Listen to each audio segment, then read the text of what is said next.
পরম প্রেম স্বরূপকম। ভক্তি কি? শুদ্ধা ভক্তি, কেবলা ভক্তি, ভগবানের নিশ্চলা ভক্তি কি রূপ, তার স্বরূপ কি? আগে বললাম স্বরূপ, এবার ভক্তির লক্ষণ বলি। ভক্তির লক্ষণে লীলায় যায়। ভক্তির লক্ষণ কেমন?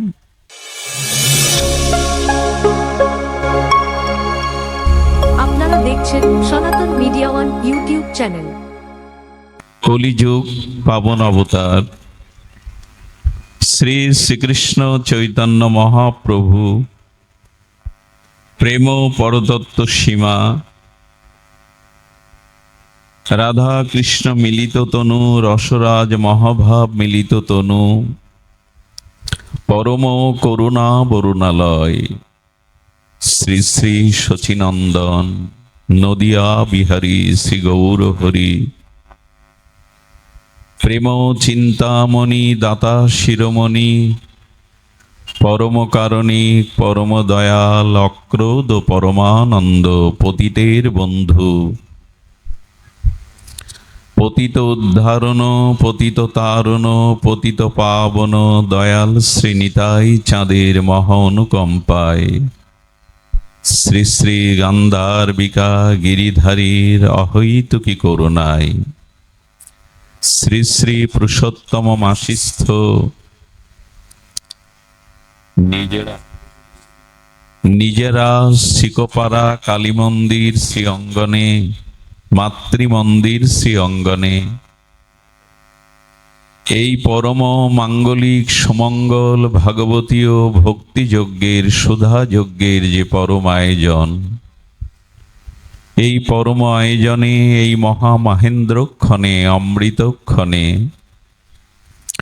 অস্মদীয় পরম আরাধ্য প্রাতঃস্মরণীয় পরম বন্দনীয় চরণ শ্রী শিল গুরু মহারাজের পাবন চরণার বিন্দে পরার্ধ কোটি দণ্ডবত প্রণতি। সংকীর্তন আচার্য বৃন্দ, শ্রীমান মহাপ্রভুর অনুরাগী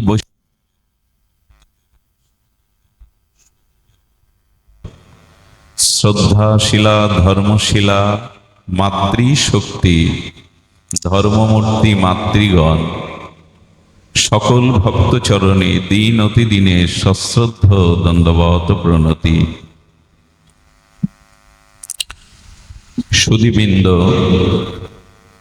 দেবর্ষিপাদ নারদ, যিনি ভক্তি কল্পতরু,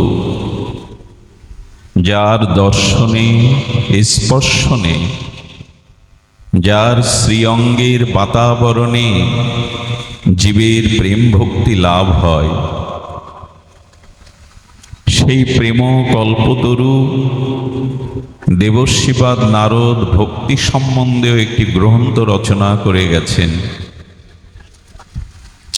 সেই গ্রন্থটি, দিব্য গ্রন্থটির, অমর গ্রন্থটির নাম হল নারদ ভক্তি সূত্র।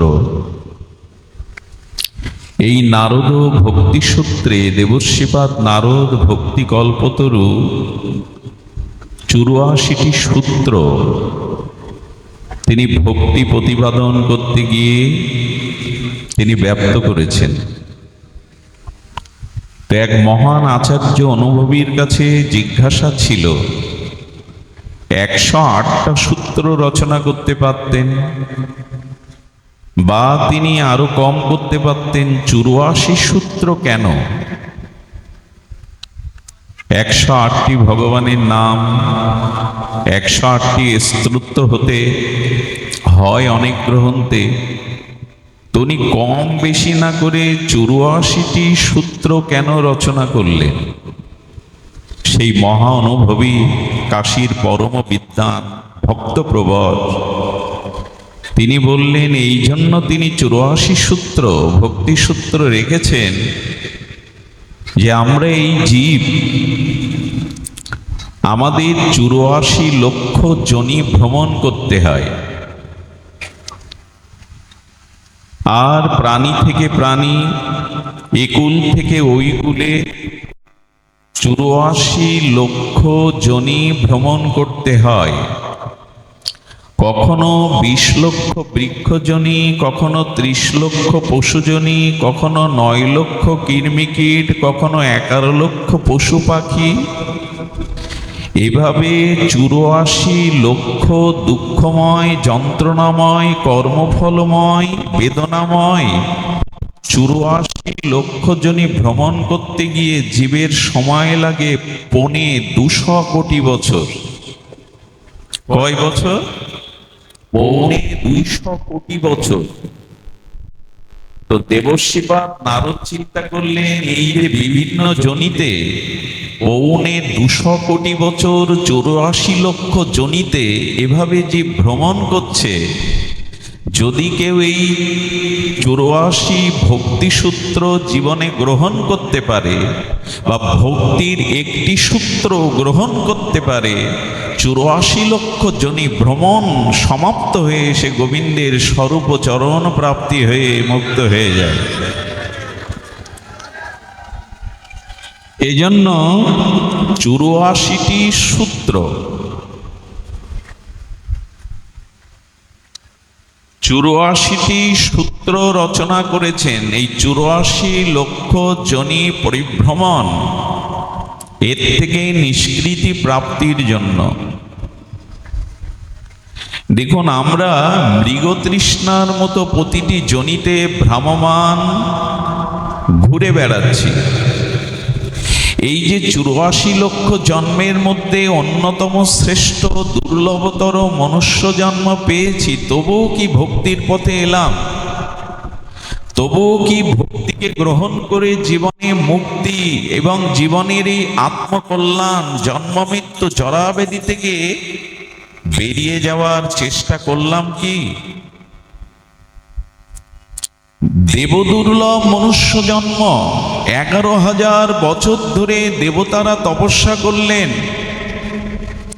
অন্যান্য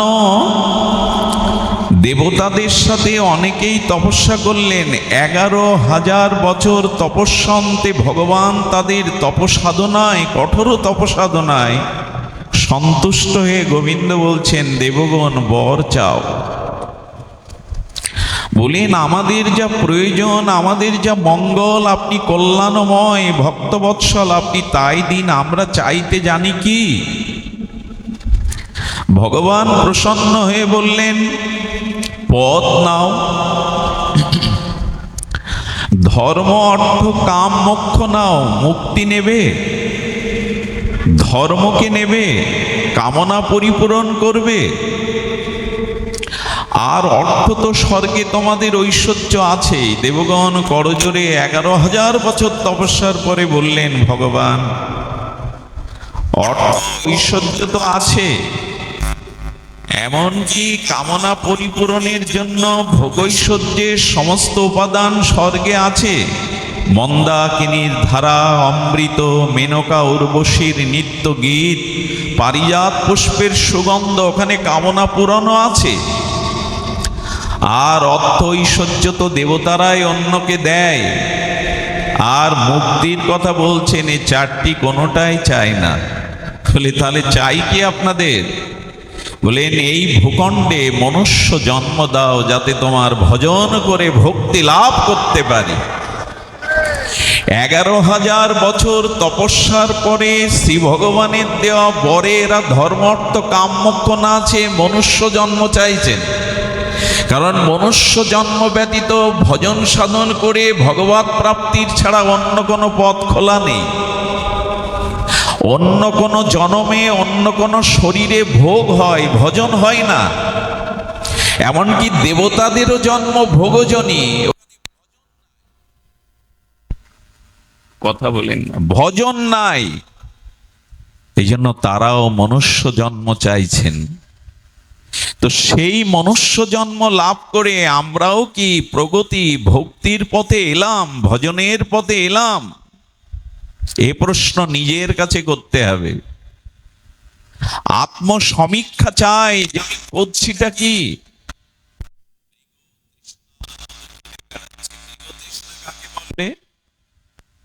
দেবর্ষিপদ নারদ এক শীতল বটবৃক্ষের ছায়ে বসে অন্তর্মনা হয়ে ভগবানের চরণ চিন্তায় রত। আর সেখানে ইতস্তত করতে করতে একটি হরিণী এলো, মৃগ এলো। মৃগ মানে হরিণী। আর হরিণী কি করছে, জঙ্গলের মধ্যে অতীব পিপাসায় কাতরা হয়ে তিনি জলের সন্ধানে বন থেকে ছুটে বেরিয়ে এসে তিনি মরুর বুকে এসেছেন, ধুধু বালুকাময়। সেই ধুধু বালুকাময়তে দেখছেন সূর্যের কিরণে আর বায়ু তরঙ্গে বালুতে যেন কোনো সরোবরের শীতল জলের তরঙ্গ বইছে। এটা দেখা যায় কিনা বালুর দিকে তাকালে? সূর্য কিরণমালায় বায়ু তরঙ্গে মরুময় বালুতে মনে হয় যেন কোনো সরোবরের তরঙ্গ বইছে। আর মৃগ সেই হরিণী পিপাসা কাতরা হয়ে ছুটে চলেছেন পিপাসা নিবারণের জন্য।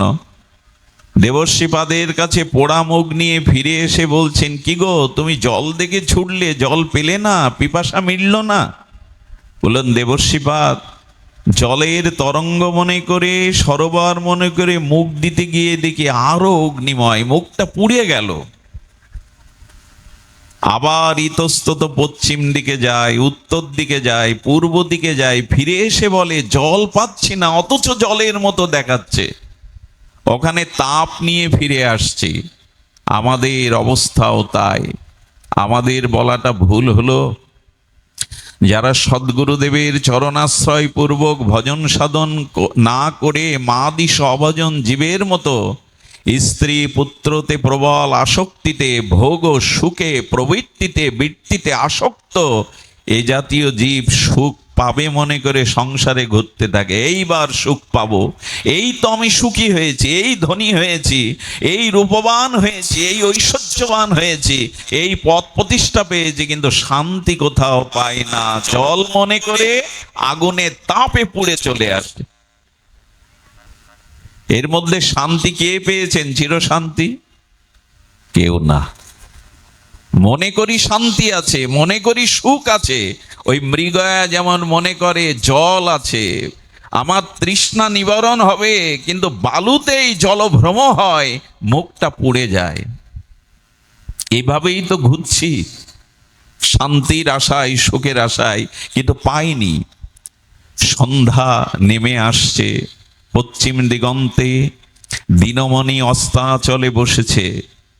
হরিণটি তৃষ্ণায় আরো বড় বেশি কাতর, হঠাৎ নৃত্য করতে শুরু করেছে। দেবর্ষিপাদ বললেন, নৃত্য করছেন?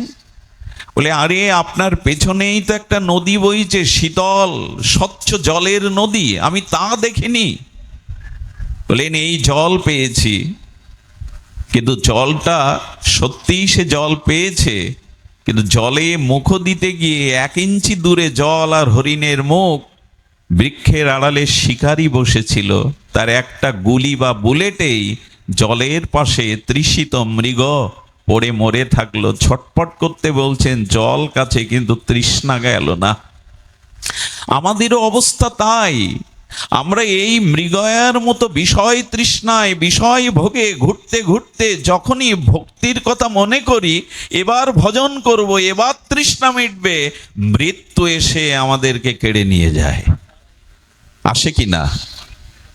আর ভজন করা হলো না। এই জন্য দেবর্ষিপাদ বলছেন, 84টি সূত্র আমি দিয়েছি ভক্তি সূত্রে। এই জন্য এই 84 লক্ষ 2.25 কোটি বছর তুমি এইভাবে ঘূর্ণায়মান, জন্ম মৃত্যু জরাব্যাধিতে আক্রান্ত। এর থেকে একমাত্র মুক্তির শ্রেয় পথ হলো ভক্তিকে আশ্রয় করা। একটা কথা বলি, ভক্তি বিনা কোনো সাধনায় দিতে না রে ফল। শব্দগুলো ধ্যান দিন। ভক্তি বিনা কোনো সাধনায় দিতে না রে ফল। সব ভক্তি, সব ফল দেন ভক্তি স্বাতন্ত্র প্রবল। জ্ঞান কর্ম যোগ ধর্মে কৃষ্ণ নহে বশ। কৃষ্ণ বশ হেতু একমাত্র প্রেম ভক্তি রস। ধ্যানের দ্বারা পাবেন না, জ্ঞানের দ্বারা পাবেন না, বিদ্যার দ্বারা পাবেন না, স্বর্গের পথ পেলেও পাবেন না। আর যজ্ঞ, দান, তপস্যা, সাধ্যায়ন, ত্যাগ, বৈরাগ্য কোনো কিছুতেই ভগবৎ প্রাপ্তি হবে না যদি তার সাথে ভক্তি যুক্ত না হয়। সব ফল দেন ভক্তি স্বাতন্ত্র প্রবল। জ্ঞান বৈরাগ্য সন্তান, কিন্তু মা ছাড়া সন্তান ধারণ পালন কে করবে? মা ছাড়া কি সন্তান হয়? ভক্তি হলো জননী, জ্ঞান বৈরাগ্য তপস্যা হলো সন্তান। ভক্তি নাই তো সন্তান কোথায়? মা নাই তো সন্তান কোথায়? জ্ঞানের দ্বারা, তপস্যার দ্বারা, তীর্থ পর্যটনের দ্বারা, ঐশ্বর্যের দ্বারা, পদ প্রতিষ্ঠার দ্বারা, দেবত্বের দ্বারা পাওয়া যাবে না, যাবে ভক্তির দ্বারা। সেই ভক্তির স্বরূপ কি সেটাই এই গ্রন্থে বলছেন। ভক্তির স্বরূপ কি? ভক্তির স্বরূপটা জানতে হবে। এটা আবেগতাড়িত বিষয় নয়, শাস্ত্র সিদ্ধান্তে ভক্তির স্বরূপ আমাদের জানতে হবে। কারণ দই আর চুন, চুন পেতে রাখলে মাটির পাত্রে আর দইও পেতে রাখলে দূর থেকে দুটোই সমান মনে হয়, স্বরূপে সমান মনে হয়, কিন্তু দধি আর চুন এক কি? আস্বাদনে, মহিমায়, তত্ত্বে এক কি, কিন্তু দূর থেকে যে সমান মনে হয় সব ভক্তি নয় যা আমরা বাইরে দেখি। ধ্যান দিন, লবণের শ্বেতকণিকা আর চিনির শ্বেতকণিকা স্বচ্ছ কাচের পাত্রে রাখলে একই রকম প্রতিভাত হয়, হয় কি না? স্বচ্ছ শর্করা, চিনি আর লবণ কাচের পাত্রে এখন দুটোই সমান দেখা যায়, কিন্তু জিহ্বায় দিলে বোঝা যায় একটি লবণ আর একটি হলো চিনি। তেমন ভক্তি বাইরে দেখা যায়, কিন্তু ভক্তি স্বরূপ কি এটাই বলছেন। খুব মন দিয়ে শুনুন, খুব তাৎপর্যপূর্ণ দেবসেবাদ নারদের এই ভক্তি সূত্র। আমি বিশ্বাস করি শ্রদ্ধান্বিত হয়ে শ্রবণ করলে দুপা এগিয়ে যেতে পারবেন, এই জন্মেই পারবেন। ভক্তির সূত্রে প্রথমেই বলছেন, প্রথম সূত্র বলছেন 84টি সূত্রের, কি বলছেন? পরম প্রেম স্বরূপং। ভক্তি সূত্রের প্রথম সূত্র দেবশিবাদ নারদ বলছেন পরম প্রেম স্বরূপকম। ভক্তি কি? শুদ্ধা ভক্তি, কেবলা ভক্তি, ভগবানের নিশ্চলা ভক্তি কি রূপ, তার স্বরূপ কি? বলে পরম প্রেমৈক স্বরূপং। ভক্তির স্বরূপ কি? পরম প্রেম। শুধু প্রেম না, পরম প্রেম। পরম প্রেম মানে ভগবানে অনন্য মমতা। আমাদের মমতা দেহের প্রতি, ভোগ সুখের প্রতি, স্ত্রী পুত্রের প্রতি, মান সম্মানের প্রতি। যখন ওই মমতাটা সমস্ত কিছু নিগড়ে এক ভগবানকে এই অনন্য মমতা দিতে পারবেন, এরই নাম ভক্তি, এরই নাম প্রেম। খুব বড় কিছু নয়, কিন্তু অনেক কঠিন। আমাদের যে ভালোবাসা, আমাদের যে মমতা আমরা ছড়িয়ে দিয়েছি। কাপড়টা জলে দিলে, ভিজালে যেমন ওই কাপড়ের সুতোর মধ্যে জলগুলো প্রবেশ করে, জল আর কাপড় আলাদা করতে গেলে নিগড়াতে হয়। জল আলাদা হয়ে গেল, বস্ত্র আলাদা হয়ে গেল। তেমন জন্ম থেকেই আমাদের হৃদয়ে যে মমতা, প্রীতি, ভালোবাসা, এটা সবাইকে দিয়ে ভাগ করে দিয়েছি। এখন ওদের থেকে নিগড়ে যদি ওই মমতা একত্রিত করে ভগবানকে দিতে পারেন, এর নাম ভক্তি। পরম প্রেম স্বরূপম, এরই নাম ভক্তি। শুনতে ভালো লাগে, এখন তো অত সহজ না। প্রেম ভক্তি অত সহজ নয়। ভগবান জীবকে সবকিছু দিয়ে দেন, ভক্তি দিতে চান না। ভক্তি দিলে ভগবান সেই ভক্তের কাছে পরাধীন হয়ে যান। এই জন্য আমাদের মমতা ভগবানের প্রতি নাই। কিরূপ মমতা ভগবানে এলে তাকে প্রেম বলা যাবে, ভক্তি বলা যাবে? খুব সতর্ক হয়ে শুনুন। কিরূপ মমতার কথা বলছেন দেবশ্রীপাদ, যে এই রূপ মমতা তাকেই প্রেম বলবে। তবে শুনুন, মাছকে, মাছ জল থেকে আলাদা করুন। জলে ফিরে যাওয়ার জন্য মাছটা যেভাবে ছটপটানি হয়, ছটপট করে, রাত দিন যদি ভগবানকে পাওয়ার জন্য লোক দেখানো না, অন্তরে এরকম ছটপট হয়, এর নাম মমতা। একটা একটা করে শুনুন। শুধু গড়াগড়ি দেওয়া নয়, আবেগে নাচা গাওয়া ভক্তি নয়। ভক্তির অঙ্গ কি না, 24 ঘন্টা ভগবানের জন্য জল ছাড়া মাছের মতো যে ছটপটানি। অনেক সাধনার পরে মা যদি কোলে সন্তান পায় আর লালন পালন করে যে 2-5 বছরের পরে ওই সন্তানটা হঠাৎ মারা যায়, কদিন ধরে ওই মায়ের যে ছটপটানি না, এরই নাম প্রেম। ওই রকম হলে তবে। আর কেমন? আর সাপের মাথায় মণি থাকে, আছে কিন্তু মিথ্যা নয়। সর্প মাথায় নাগরাজ মণি থাকে। ওই মণি হারিয়ে গেলে সাপটা, নাগিনী যেমন ছটপট করে, ভগবানের জন্য কারো হৃদয় যখন এরকম ছটপটনি হবে 24 ঘন্টা, এরই নাম ভক্তি। এটা মিলিয়ে নিই তো আমরা, আমাদের কি হয়? এরই নাম ভক্তি। দুটো বক্তব্য দেওয়াটাই ভক্তি না। একটু আবেগে গড়াগড়ি দিলাম, এটাই ভক্তি না। আর কি? বাছুরটাকে, দুগ্ধপোষ্য বাছুরটাকে বেঁধে রেখে মা গাভীকে রাখাল নিয়ে যাচ্ছে। ওই সময় বাছুরটার মায়ের সাথে যাওয়ার, গাভীর সাথে যাওয়ার যে ছটপটানি, এমন যদি ভগবানের প্রতি হয়, তারই নাম ভক্তি। এরই নাম ভক্তি। ওই যে বাছুরটা মা নিয়ে যাচ্ছে রাখাল, ছোট্ট বাছুরটা যেমন ওইরকম করে ব্যাকুল হয়। আর ভক্তি কি? ওই যে বাসাতে ডিমে তা দিতে দিতে পাখিটা অনেক দিন ধরে তা দিতে দিতে ডিমটা ফেটে গেছে। ওর থেকে একটা শাবক, পাখির ডিম থেকে পাখির শাবক বেরিয়েছে।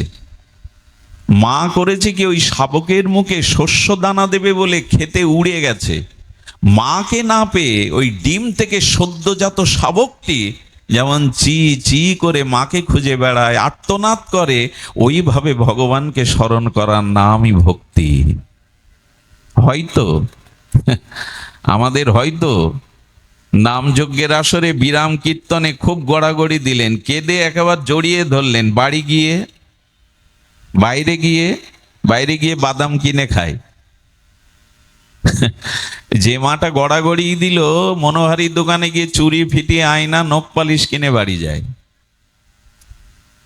কত সোজা। দেখুন, চোখের জল পড়াটা ভক্তি। তবে কখন? চোখের জল 2 প্রকার, এক বিষয়শ্রু আর এক প্রেমশ্রু। আসলে এই তত্ত্বগুলো এখন আমরা শুনতে চাই না। তত্ত্ব না জানলে কিন্তু রানা প্লাজার মতো ভেঙে পড়বে। যে ভিত ভালো না করলে ওপরের বিল্ডিংটা ভেঙে পড়বে। তত্ত্ব না জানলে শুধু লীলা কথায় ভাসলে কিন্তু ভেঙে পড়বেন একদিন। আগে ভিতটা ভালো করুন, আগে তত্ত্বটা জানুন। ভক্তি কাকে বলে? চোখের জল ফেললেই তাকে ভক্তি বলে তা নয়। জল 2 প্রকার। আচ্ছা, অন্য নদীর যারা গঙ্গা জল এক প্রকার মনে করেন কি আপনি? একটু কথা বলুন, মনে করেন? ইসামতির জল আর গঙ্গা জল এক নয়। কারণ গঙ্গা জল ঘরে রাখুন, 2 বছরেও পোকা হবে না, দূষিত হবে না। অন্য নদীর জল এনে দেখুন। আমাকে একজন প্রশ্ন করেছিল, এই কাল কোলাহলের দিনে, এই দূষণের দিনেও গঙ্গা জল এত পবিত্র থাকে কি করে? রহস্য কি? ওতে তো আমরা ফিটকিরি বা অন্য কোনো মেডিসিন দেই না। এই রহস্য কি জানেন? গোমুখ থেকে, যেখানে গঙ্গা উৎসভূমি গোমুখ, ওই গোমুখে ওখানে অনেক ঔষধি অমৃত বৃক্ষ আছে। গঙ্গা ওই বৃক্ষের ছোঁয়া, ঔষধি অমৃতের বৃক্ষের ছোঁয়া নিয়ে আসে। আর গোমুখের ওখানে অনেক যোগী ঋষিমুনিরা তপস্যা করছে। ওদের তপস্যা, ওদের তেজটা, তপস্যার তেজটা গঙ্গা জলে মিশে যায়। আর উনি আসছেন তো ভগবান শিবের জটা থেকে, ওটাও বা কম পবিত্র। এই জন্য এই কোলাহলের দিনে, দূষণের দিনেও গঙ্গা অতি পবিত্র। এই জন্য চোখের জল যখন পড়ে, একটা হলো বিষয়শ্রু, আর একটা হলো প্রেমাশ্রু। বোঝা গেল? একটা হলো বিষয়শ্রু, কেমন জানেন? একবার নিমাই সন্ন্যাস পালা কীর্তন করছে এক কীর্তনিয়া। এখন ওই কীর্তনিয়ারা খুব ভাবাবেশে নিমাই সন্ন্যাসটা বিরহের, ওই যে মাকে প্রণাম করছে আর বললেন, মা, পরের মাকে মা বলবো, আর তোমায় মা বলবো না। হে গর্ভধারিণী মা, আর তোমাকে সচি মা বলে ডাকবো না, পরের মাকে মা, এইসব বলছে। আর এক বুড়ি খুঁটি দড়িয়ে জোরে কাঁদছেন। তো বলেন, এই বুড়িটা এত কাঁদে কেন? কীর্তনিয়া এক সেবককে বলছে, ওই মার কাছে সন্ত, ওনার এত ভক্তি, এত কাঁদলেন উনি। বলেন, মা কাঁদছো কেন? বললো, আমার ছেলে আমাকে মা বলে ডাকে না, গলা ধাক্কা দিয়ে বের করেছে। এই কথা শুনে, লীলা শুনে, নিমাইয়ের মা ডাক শুনে আমার ওই কথা মনে পড়ে কাঁদছি আমি। এটা ভগবানের কান্না? রাধাকুণ্ডে একবার পাঠ হচ্ছে, বুঝলেন তো? পাঠটা তত্ত্বের উপরে, পাঠটা বিরহ রসের উপরে না, তত্ত্বের উপরে পাঠে তো কেউ কাঁদে না। এক বুড়ি দুলে দুলে কাঁদছে। গুরু মহারাজ বলছেন পাঠের শেষে ওই বুড়িকে ডাকতো, ও বুড়িমা, হচ্ছে তো তত্ত্বের পাঠ, এত কাঁদছো কেন তুমি শুরু থেকেই? কিছু মনে করবেন না, গুরু মহারাজ এই কথাটি বলেছিলেন। বুড়ি বলছে, আমার একটা ছাগল মারা গেছে তাই কাঁদছি। বলে, ছাগল মরার সাথে এখানে কান্নার সম্পর্ক কি? আসলে যিনি পাঠ করছিলেন তার মুখে ওই ছাগলের মতো কিছু দাড়ি ছিল, ছোট ছোট দাড়ি। ওই যখন নাড়াচ্ছেন পাঠ করতে করতে, ওর ওই সেই ছাগলের কথাই বারবার মনে পড়ছে। এই কান্নাকে কি বলবেন? এটা এটা প্রেমশ্রু নয়, এটা মায়ার অশ্রু। প্রেমশ্রুটা শীতল হয়, আর বিরহের অশ্রুটা তপ্ত হয়। এটা দেখবেন, বিরহ অশ্রুটা তপ্ত হয়। এই জন্য তত্ত্ব জানুন যে ভক্তি কাকে বলে। দেবর্ষিবাদ নারদের কথা শুনুন। আমরা ভক্তির মহিমা শুনবো, তার আগে তত্ত্বটা জেনে নেই। নারিকেলের ভেতরে যেতে গেলে শক্ত আবরণ ভেদ করতে হবে, যা সবাই পারে না। আম গিয়ে গাছে যে কোনো পাখি খেতে পারে, নারকোল পারবে না। নারকোলের শক্ত আবরণ তুলতে হবে, ওর পরে মালাটাও শক্ত, ওটাও ফাটতে হবে, তারপরে ওর মধ্যে জল, সে তো শুভ্র। ওই নারিকেলের ওর থেকে আপনি নাড়ু কত কি করতে পারবেন? ভেতরে যেতে হবে আপনাকে, বাইরের আবরণ ভেদ করে। ভক্তি কাকে বলে? ভক্তি বলে সতী নারী পতি বিদেশে গেলে যেমন নিজেকে আর পরিপাটি করে সাজায় না, বেড়াতে যায় না, আভরণ পরে না, রাত দিন তার সেবার চিন্তায় বিরস বদনে থাকে, ভগবানের জন্য যখন আপনার ঐরূপ দশা হবে, এর নাম ভক্তি। চাতক যেমন গঙ্গার জল, সরোবরের শীতল স্বচ্ছ জল পান করে না, মেঘ দেখলেই মেঘের দিকে চেয়ে থাকে কখন আকাশ থেকে বৃষ্টি নামবই, বৃষ্টির জল ছাড়া মরে গেলেও অন্য জল পান করবে না। ভগবানের স্মৃতি ছাড়া, ভগবানের নাম রূপ লীলা ছাড়া এই বিষয় রাজ্যে পান করে না, চাতকের মতো। এর নাম ভক্তি। আর কত বলা যায়? এইগুলোই ভক্তির লক্ষণ। যদি এমন হয়, শুনুন, এই ভক্তি পরম প্রেম রূপম, এই ভক্তি পরম প্রেম রূপম। দ্বিতীয় সূত্রে বলছেন, ভক্তি অমৃত স্বরূপম। ধ্যান দিন, কোলাহল করবেন না, একটু ধ্যান দিয়ে শুনুন। ভক্তি কি বলেছেন? অমৃত স্বরূপম। ভক্তি কেমন? অমৃত স্বরূপ। তবে স্বর্গের অমৃত নয়, মোক্ষ অমৃত নয়, এই অমৃত আলাদা কিছু বৈশিষ্ট্য আছে। ভক্তি কি বললাম আমরা? দেবর্ষিবাদ নারদ বলছেন, ভক্তি অমৃত স্বরূপম। অমৃত, এই অমৃত এমন অমৃত যে জগতে এটি যদি কেউ পান করে তার অন্য তৃষ্ণা থাকে না। দেহভোগের তৃষ্ণা, বিষয় তৃষ্ণা তার নিবারণ হয়ে যায়। রামকৃষ্ণদেব বললেন, ওরে যে চিটে গুড় খাচ্ছে তাকে ভালো গুড় দাও, যে ভালো গুড় খাচ্ছে তাকে শর্করা চিনি দাও, ওটা ফেলে এটা নেবে। যে চিনি পাচ্ছে তাকে ভালো সীতা মিশ্রি দাও, ও চিনি ফেলে মিশ্রি নেবে। যে মিশ্রি পাচ্ছে তাকে তুমি টাটকা মধু দাও, মধু পেলে চিটে গুড় আর কেউ পান করবে না। তেমনি ভক্তি এমন অমৃত, এই যদি একবার কেউ পেয়ে যায়, এই জগতে আর রূপ যৌবন বিষয় ভোগের রস কেউ পান করতে চাইবে না। সেই অমৃত আস্বাদন আমাদের হয়তো, যে অন্য তৃষ্ণা, অন্য কিছু তৃষ্ণা থাকবে না। আরে টাটকা উৎকৃষ্ট আস্বাদ্য মধু পেলে চিটে গুড় কে পাবে? তো ভক্তি অমৃত স্বরূপম। আর এই অমৃত পেলে কি হয় জানেন? আর আপনার অন্য ক্ষুধা তৃষ্ণা থাকবে না। আর এই অমৃত পেলে ওখান থেকে পতন হবে না। কি করে বোঝাই বলুন তো? খুব মার্মিক কথা, পতন হবে না। 1 মিনিট, কারেন্ট এসছে, দিয়ে দাও, তাড়াতাড়ি করো বাবা।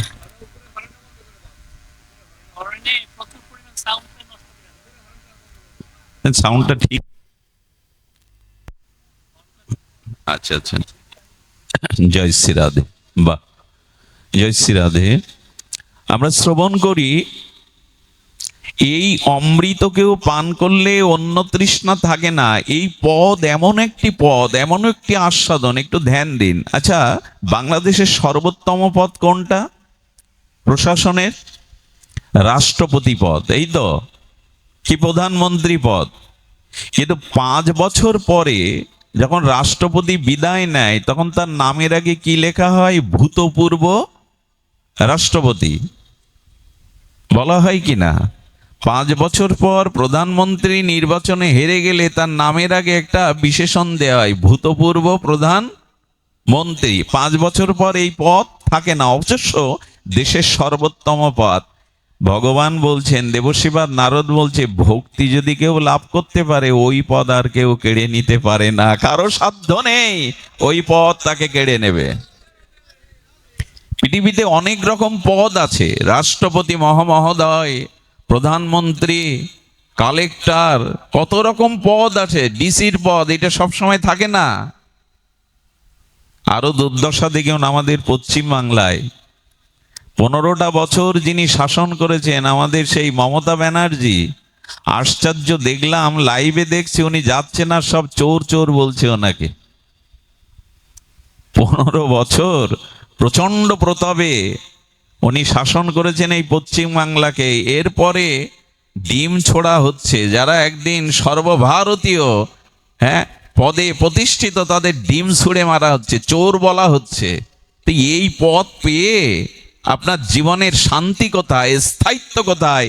দেবশ্রীপাদ বলছেন, ভক্তির অমৃত পদ যে পায়, এই পদ ব্রহ্মাও কেড়ে নিতে পারে না, এই পদ থেকে তার জুতোও হয় না। ভক্তিকে চাও। আরে বড় পদ পাওয়ার পরে কি হয় জানেন? ভোট আসলে যাকে দিয়ে সে জুতো পালিশ করাতো, তার ভোটটাও চাওয়ার জন্য হাত জোড় করে। আরে এত যদি এখনই নিচে নামবে, তো ওই পদ পেয়ে হলোটা কি তোমার? এখনই যদি এই নিচে নামবে, ওই পদ পেয়ে হলোটা কি? বলেন, কেউ যদি ভক্তি লাভ করে, দেবতা ঋষিমুনিরা এসে তাকে স্তব করে, বন্দনা করে।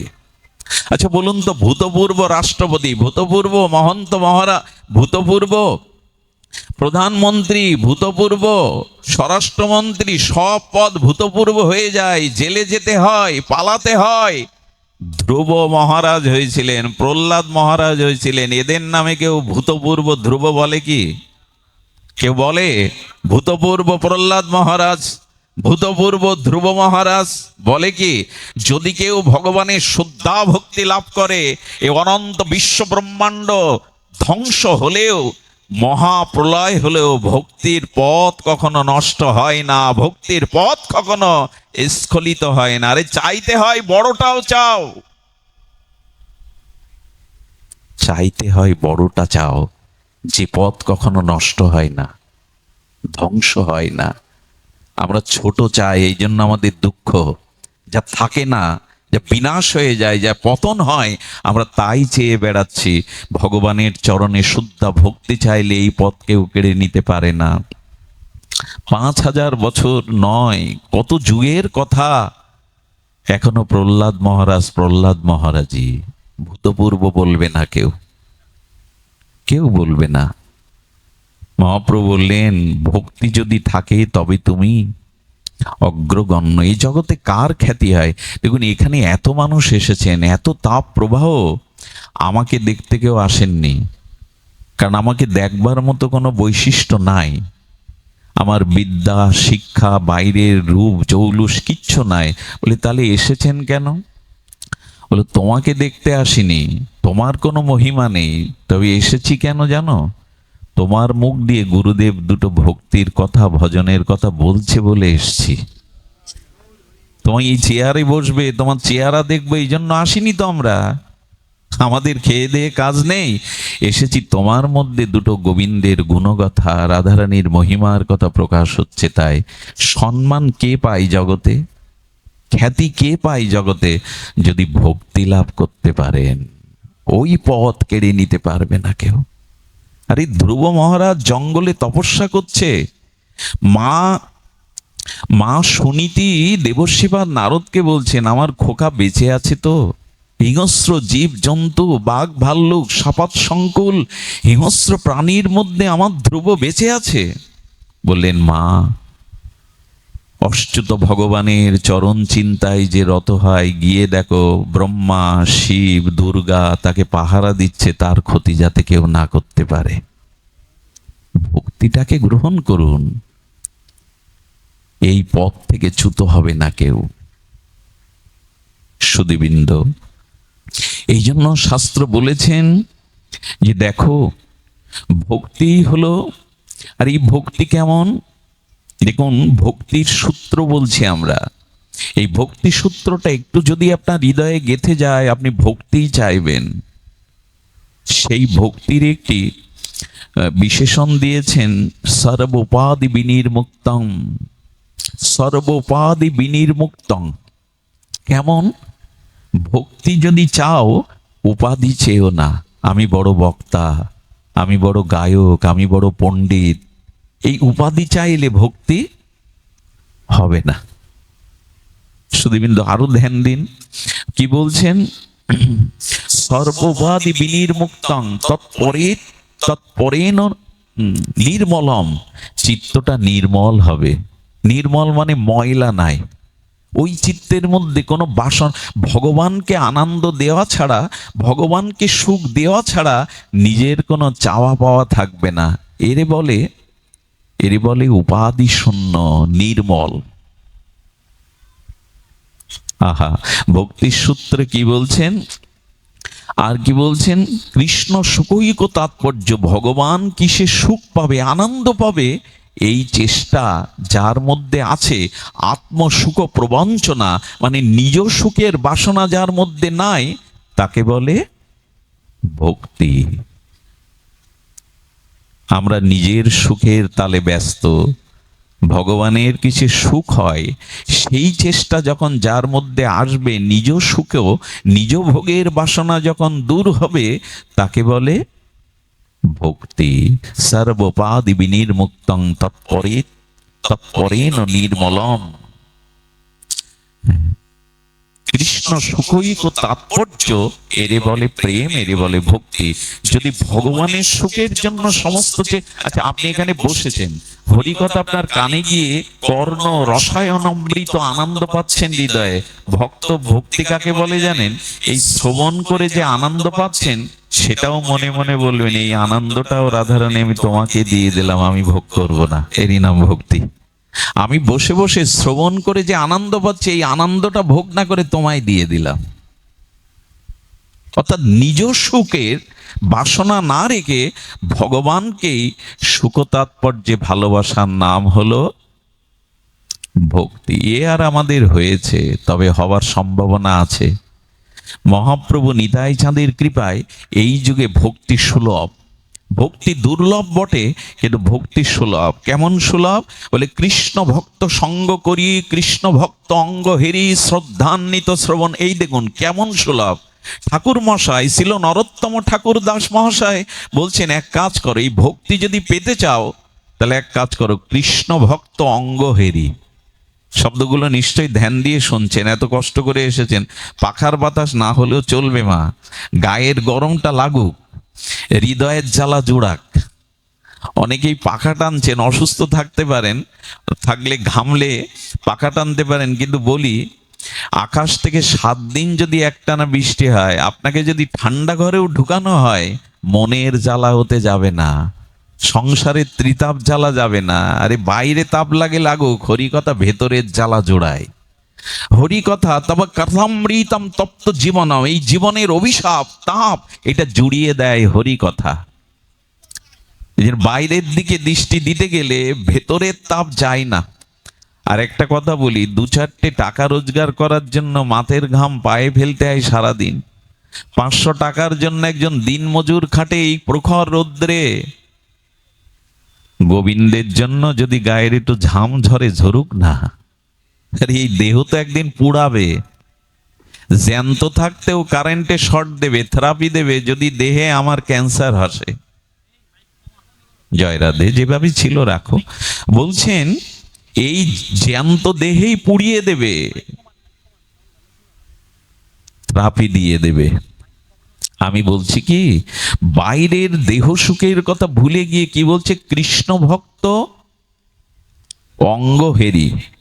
একবার ধ্যান দিন, ভক্তের দিকে তাকিয়ে হরি কথা শুনতে হবে। বলো তাকাবো কেন, চোখ বুজে শুনলে হবে না? তোমরাও তো চোখ বুজে বলো শোনো। বলে না, মাঝে মাঝে তাকিও।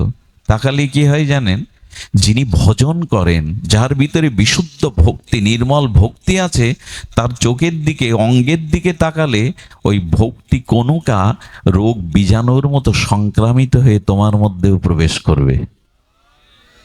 কৃষ্ণ ভক্ত অঙ্গ হেরি।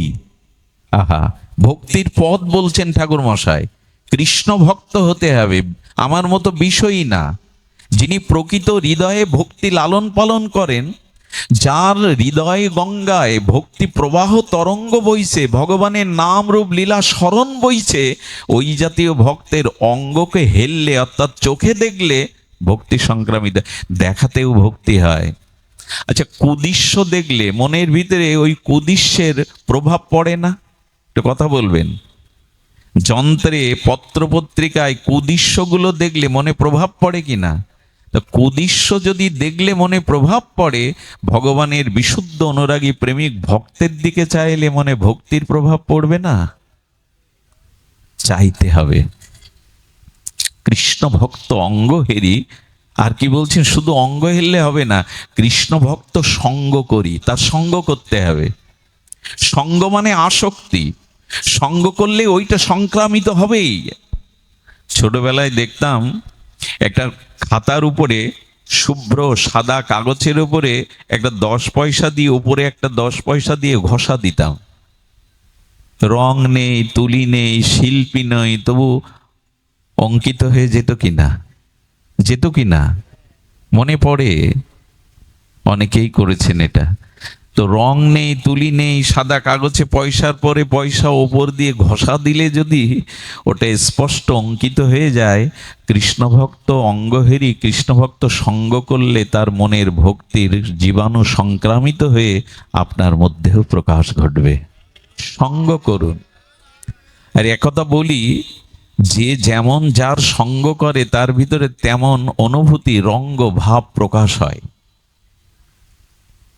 এই জন্য সঙ্গের ব্যাপারে একটু সতর্ক থাকতে হবে। কৃষ্ণ ভক্ত সঙ্গ করি। আর কি বলছেন, ভক্তির পথ কি, কিভাবে ভক্তি পাবেন? শ্রদ্ধান্বিত শ্রবণ কীর্তন। এইবার কৃষ্ণ ভক্তর দিকে তাকালেন, কৃষ্ণ ভক্তের সঙ্গে বসলেন, এবার শ্রদ্ধান্বিত হয়ে ভগবানের গুণগাথা শ্রবণ করুন। দেখুন, এখানে এসেছে আমরা সবাই পাবো না। এই ভগবত ভক্তির আমাদের ভিতরে যে প্রীতি, অনুরাগ, নিষ্ঠা, রুচি আসবে না। বলেন শ্রদ্ধান্বিত শ্রবণ কীর্তন। তুমি শ্রবণ করতে এসছো, কিন্তু শ্রদ্ধান্বিত হয়ে শ্রবণ করছো তো? চোখ একবার প্যান্ডেলের দিকে যাচ্ছে, কত লোক এসেছে সেই দিকে যাচ্ছে, বারবার মনে শ্রদ্ধান্বিত শ্রবণ কীর্তন। ঠাকুর মশার এই বাণী, বাণী না, মহামন্ত্র।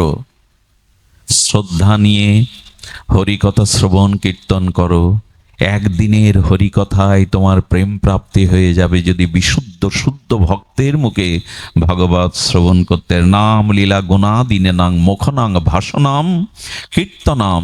সেই শুদ্ধ ভক্তের মুখে হরিকথা কীর্তন। একটা জিনিস বলি, অবৈষ্ণবের মুখে, অশুদ্ধ ভক্তের মুখে হরিনাম হরিকথা ক্রিয়াশীল হতে কোটি জন্ম লেগে যাবে, হবে না। একজন বলছি কি, পাপী যদি আগুন জ্বালায় আর পুণ্যবান যদি আগুন জ্বালায়, দুটোই তো পুড়বে। তা আমি পাপী হতে পারি, আমার হরিকথা পাপী কি এরকম আগুন পাপী আগুন ক্রিয়া করবে না কেন? এরকম যুক্তি দেয় আবার অনেকেই। কথা বুঝতে পারছেন? আমি পাপী, আমি আগুন জ্বেলেছি, আপনি পুণ্যবান, আপনিও আগুন জ্বেলেছেন, আগুনের ধর্ম তো সমান। তা আমি আচরণ করি আর না করি, আমি বৈষ্ণব হই আর না হই, ভক্তি না, তো আমার হরিকথা তো হরিকথায়। এই যুক্তি খণ্ডন করবেন কি করে? আবার কি বলে জানেন, আমি পাপী হতে পারি, কিন্তু আমি যে দুধটা আপনাকে দিচ্ছি সেই দুধটা তো ভালো। বলে দুধ উৎকৃষ্ট বটে, কিন্তু আপনার অজান্তে ওই দুধে যদি বিষাক্ত সাপ এঁটো করে দেয়, ওই দুধ খেলে বলকারক হবে, পুষ্টিকারক হবে? যাদের ভিতরে সদাচার নাই, যাদের ভিতরে আচরণ নাই, শুদ্ধা ভক্তির অনুশীলন নাই, কোন জন্মের কোন ভাগ্যে মুখস্থ শক্তির দ্বারা শ্লোক মুখস্থ করে আমার মতো ঘন্টার পর ঘন্টা আপনাদের বসিয়ে মোহিত করে, বললেন না, তার মুখে হরিকথা শোনা আর বিষ উচ্ছিষ্ট দুগ্ধ পান করার সমান। আমি বলছি না, পদ্মপুরাণ বলছেন, অবৈষ্ণব মুখদ গিরিনাং পুত হরিকথামৃতম শ্রবণাং নৈব কর্তব্যং যথা সর্পসৃষ্ট দুগ্ধ পয়। পদ্মপুরাণ বলছেন, সাপে উচ্ছিষ্টকারী দুগ্ধটা বলকারক হবে না, ক্ষতিকারক হবে ওটা যদি পান করো। এই ওখানে কারা মোবাইল দেখছে? এই বাচ্চা, এই ওখানে দাঁড়িয়ে কথা বলছে, এই কোন থেকে সরে দাঁড়াও। বোধ নেই, সনাতন হিন্দু যুবক হয়ে মোবাইল আর হাসতে কথা বলছে। এই হলো দশা। সুধীজন, এসব দেখলে কষ্ট হয়। 9 বছর থেকে, ছোটবেলা থেকে এই দৌড়াতে দৌড়াতে নিজের অস্তিত্ব সংকটে, ডাক্তার বলে আপনাকে 8 ঘন্টা ঘুমাতে হবে, বাঁচবেন না আপনি। এই ছুটে চলা রাত দিন, তারপরেও দেখি এই ধর্মের মানুষ হয়েও যখন অন্তত হরি কথা, এখানে পরিবেশটা দেখুন, কিন্তু রং চঙের কিছু নাই। এখানে বসেই মোবাইল ঘুরছি, ওইটাই পার করবে, ওটাই আমাকে উদ্ধার করবে। কৃষ্ণ তো শয়নের সময় বাঁশি বুকে রাখতো, আমরা ওটা এখন বুকের মধ্যে রাখি ঘুমাবার সময়, ওটা ছাড়তে পারি না। সুধীজন, ভক্তির কথা বলছিলাম, কিন্তু সেই ভক্তির কথা বলতে গিয়ে সূত্রটা বললাম, পাবেন কি করে? শুদ্ধ ভক্তের মুখে হরিকথা হরিনাম শুনতে হবে। যারা নামযজ্ঞ করেন বা যারা হরিনাম কীর্তন প্রচার করেন নাম যজ্ঞে, অনুরোধ করব, যদি বলেন পায়ে ধরতে ধরবো গলা কাপড় দিয়ে, একটু শুদ্ধ আচরণশীল হন, নাহলে আপনাদের এই নাম কাজ করবে না। এই নাম ক্রিয়া করবে না। সুর ভালো লাগবে, বাঁশি বেহালা সুর ভালো লাগবে, ওই 2 ঘন্টা গেয়ে নেচে গাইয়ে ভালো লাগবে, ভক্তি হবে না যদি আপনারা নিজেরা আচরণশীল না হন।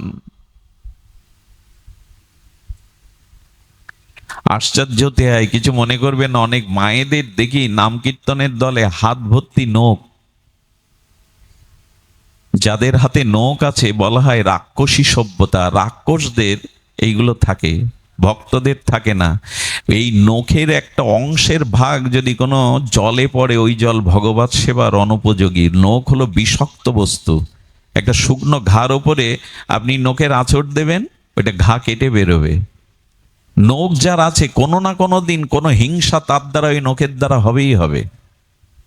কারণ শৃগাল, কুকুর, বিড়াল যারা অন্য প্রাণীকে শিকার করে ছিঁড়ে খায়, এদের দেখবেন সুসালো নখ থাকে, গাভীর থাকে না, ঘোড়ার থাকে না। ঈশ্বর সৃষ্টি বুঝেছে।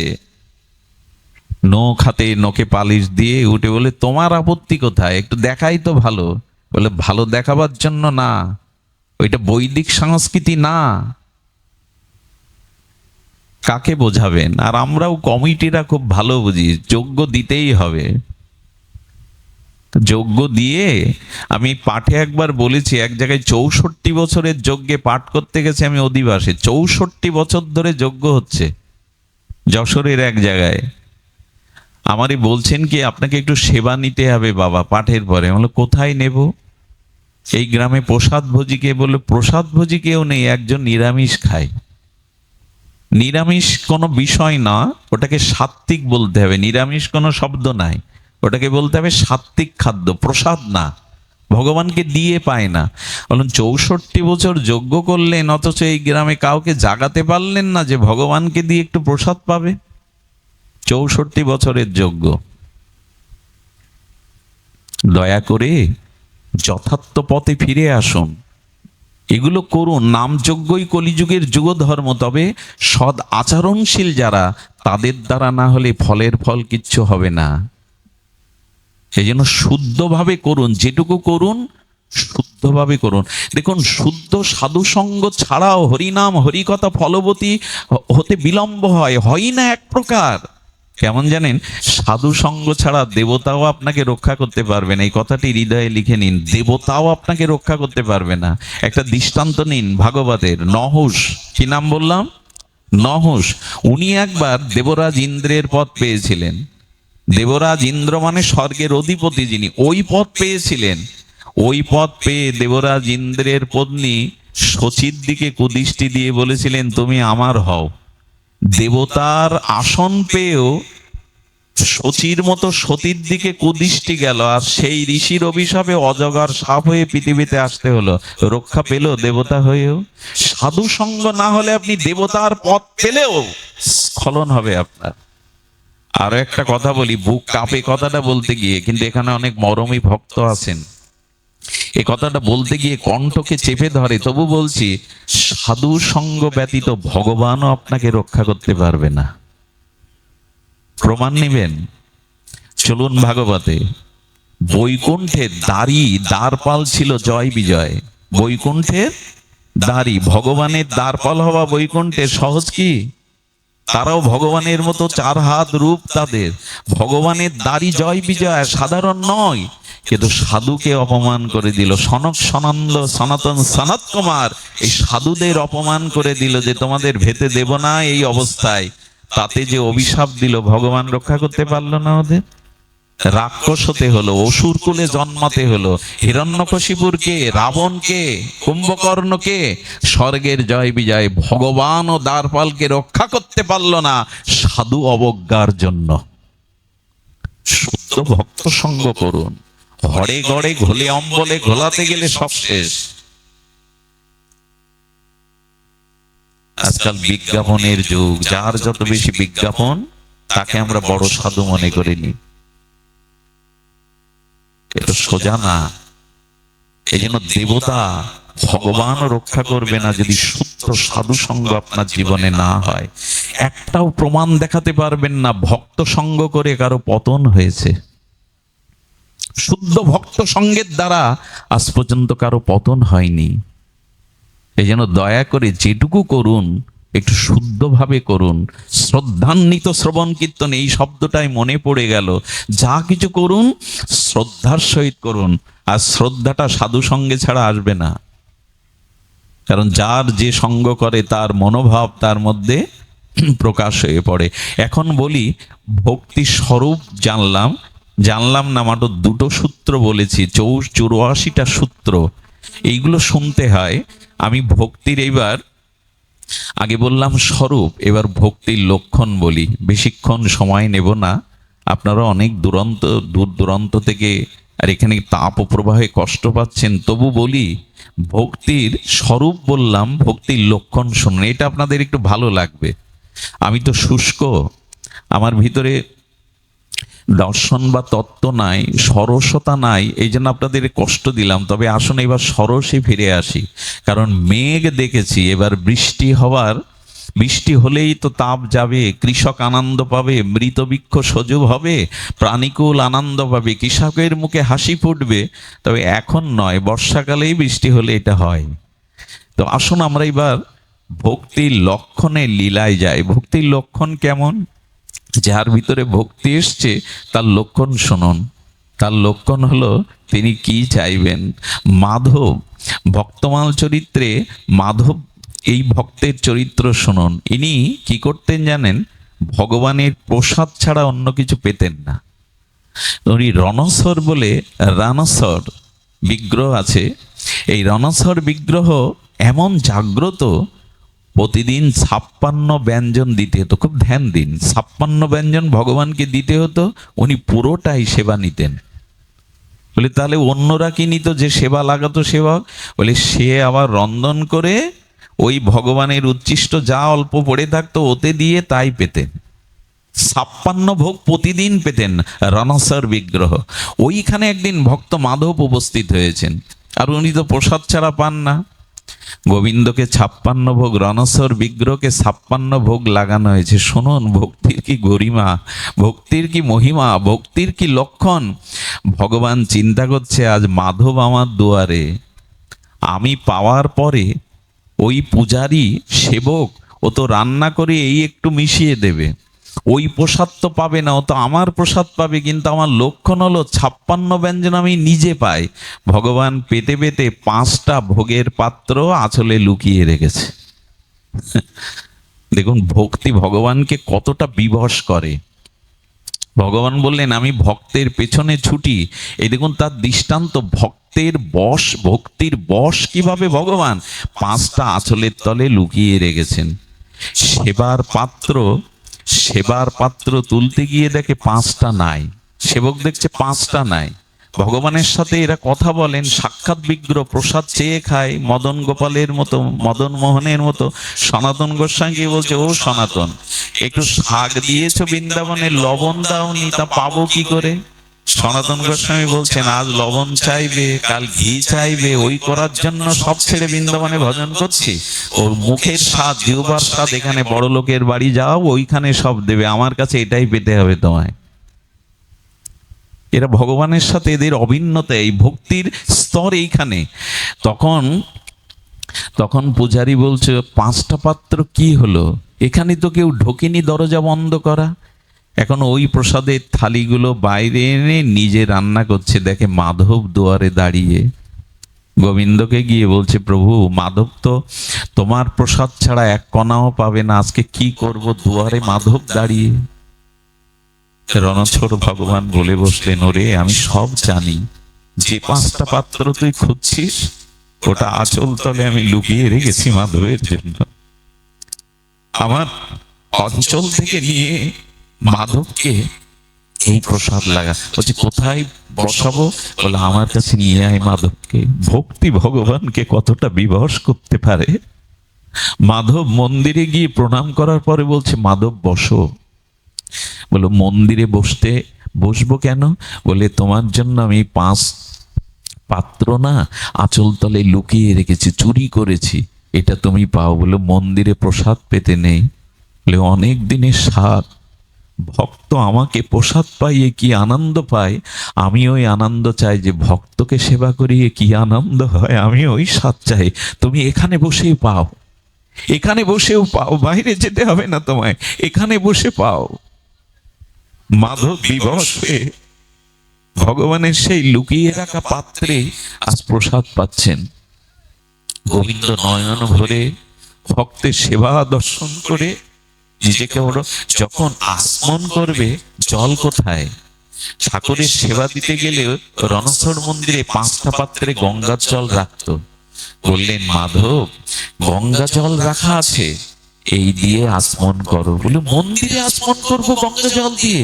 বলে হ্যাঁ গো, গঙ্গাও পবিত্র হয় তোমার মতো ভক্তের ছোঁয়া পেলে, গঙ্গাও শুদ্ধ হয় তোমার মতো ভক্তের ছোঁয়া পেলে, গঙ্গাও নিজেকে পবিত্র জ্ঞান করে তোমার মতো ভক্তের ছোঁয়া পেলে। মাধব এই গঙ্গা জল দিয়ে আসমন করো।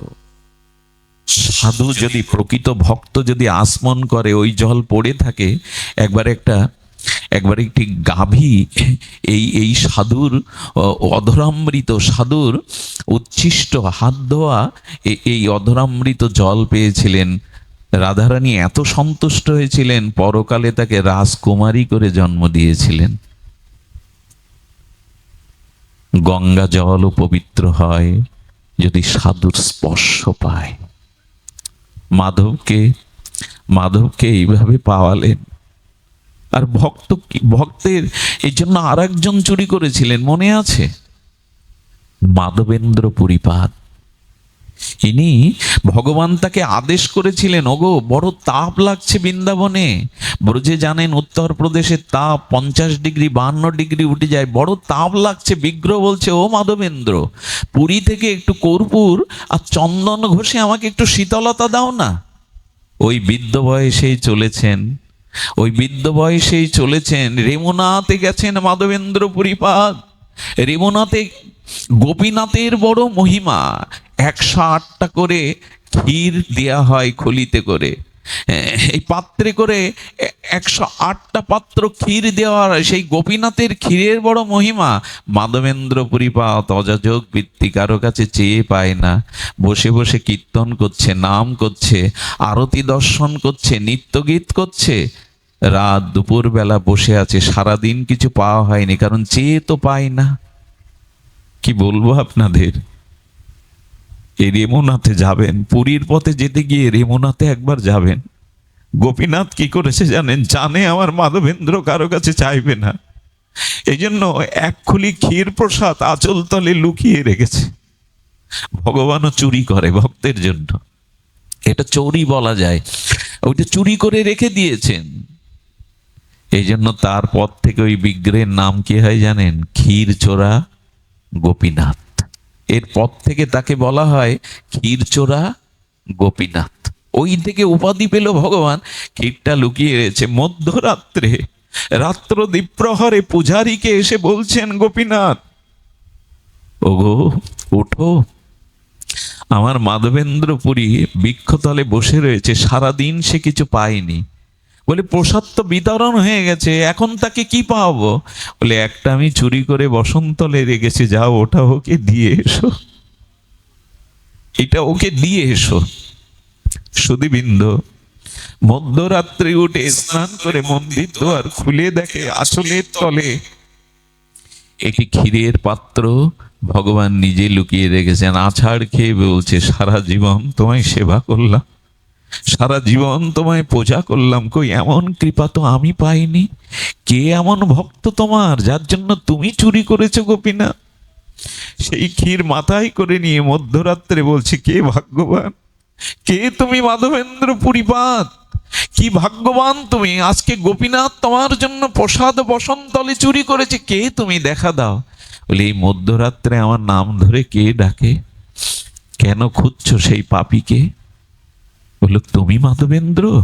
প্রসাদ দেখে চরণে লুটিয়ে পড়ে বললেন, এই দেখো গোবিন্দনাথ, তোমার জন্য 1 খুলি ক্ষীর চুরি করে রেখেছে, আদেশ দিয়েছে আমায় তুমি পাও। চোখে জল ভরে গেল। এই অভাগার জন্য তোমার এত চিন্তা, নিজে চুরি করে বসন্তলে রেখে দিয়েছ। পূজারী প্রণাম করে চলে গেল। ক্ষীরের পাত্রটা আঁচলে বেঁধে একটুখানি পেয়ে চলে গিয়েছিল রাত্রে। কেন জানেন? এই ঘটনা যদি কাল প্রভাতে প্রচার হয়ে যায়, আমাকে এসে সব প্রণাম করবে যে ভগবান যার জন্য চুরি করেছে রাত্রেই পলায়ন করলেন। এই হলো ভক্ত, সে সম্মানের কাঙাল না। চরণধুলি লোক কাড়াকাড়ি করবে, সম্মানের ভয়ে পড়ি গেল পলাইয়া। আর আমরা সম্মান পাওয়ার জন্য সামনে পা বাড়িয়ে দেই। ভক্ত কেমন হবে না? সম্মানের কাঙাল হবে না, সম্মানটাকে পেছনে ফেলে বরঞ্চ পালাবে। আচ্ছা, পালালো, তাতে কি সম্মান কমলো? পরের দিন সকালে যখন এইটা প্রচার হয়ে গেল, ওখানের মাটি আর ছিল না, সবাই গায়ে মাখতে লাগলো, সম্মান তো আরো বেড়ে গেল। ভক্ত সম্মান চাই না, কিন্তু সম্মান কি ভক্তকে ছাড়ে? পেছনে দৌড়ায় সম্মান, পেছনে দৌড়ায় ভক্তের পেছনে। সুধীজন, ভক্তির এমন মহিমা, আরো শুনবেন। ভক্তি যদি কারোর মধ্যে প্রকাশ হয়, এই মহিমা বড় হৃদয় বিদারক। আপনাদের রুহিদাসের কথা মনে আছে? ভক্ত রুহিদাস কাশীতে এসেছিলেন মুচির ঘরে। মুচি বলাটা ঠিক না, তবু তৎকালীন সময় তৎকালীন সময় তাদেরকে বড় সমাজের পিছিয়ে পড়া মনে হতো। উনি জুতো সেলাই করতেন। আর রাম, জয় সিয়ারাম, জয় আমি বলি কি, ভক্তির জন্য আপনাকে কোথাও যেতে হবে না। এই দেখুন রুইদাসের চরিত্র, জুতো সেলাই করছে।